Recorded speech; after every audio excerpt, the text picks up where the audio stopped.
tournée bi ñëwoon fii chaque année ñuy ñëw fii ci Baye Kër Baye Diatara comme ni ngeen ko gisee ñu ngi noonu di dellu yéen a ngi fii ci Medina Salaam Baye Diatara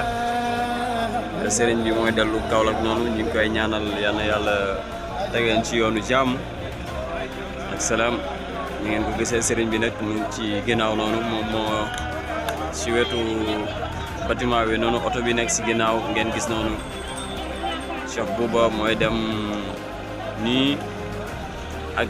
ñi mu àndal waaw ni ngeen ko gisee oto bàyyi noonu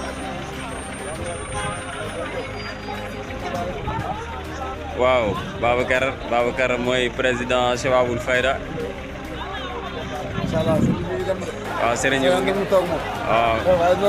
waaw noonu la gis nga macha allah lépp rafet ñaanal chaque année rek waaw chaque année ñu gën ko man chaque année mu fiy ñëw incha allah incha allah wallahi macha allah